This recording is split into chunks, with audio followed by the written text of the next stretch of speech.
लाखों कर्मचारियों के लिए खुशखबरी। ईपीएफओ ने शुरू की नई सुविधा, 1 लाख रुपए तक होगा ऑटो क्लेम सेटलमेंट। कर्मचारी भविष्य निधि संगठन ने ऑटो क्लेम सेटलमेंट सुविधा की सीमा को 50,000 रुपये से बढ़ाकर 1 लाख रुपये कर दिया है। साथ ही यह सुविधा अब मकान, शादी और शादी के लिए एडवांस लेने पर भी लागू होगी। केंद्रीय मंत्री मनसुख मांडविया की अध्यक्षता में ईपीएफओ के सेंट्रल बोर्ड ऑफ ट्रस्टी की हुई बैठक में यह फैसला लिया गया।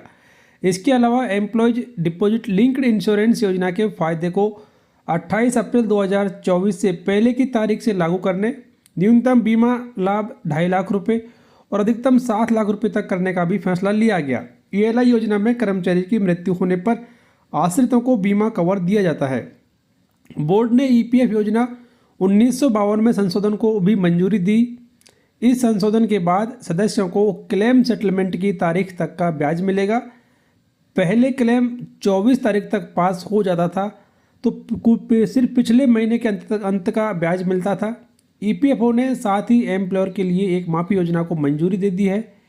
इसके तहत उन्हें बिना किसी दंड के पिछले भविष्य निधि बकाया को जमा करने की अनुमति भी मिलेगी।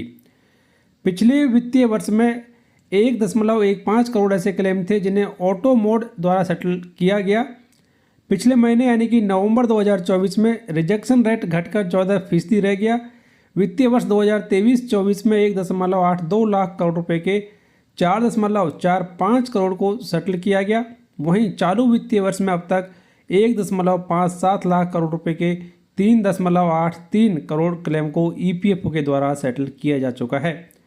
कर्मचारी भविष्य निधि संगठन के केंद्रीय बोर्ड ने इक्विटी निवेश को बढ़ाने और लगभग 7 करोड़ सदस्यों के लिए अधिक आय प्राप्त करने के उद्देश्य से अपने एक्सचेंज ट्रेडेड फंड्स यानी कि ईटीएफ से होने वाली रिडेम्पशन आय का 50% फिर से इक्विटी में निवेश करने की मंजूरी दी है।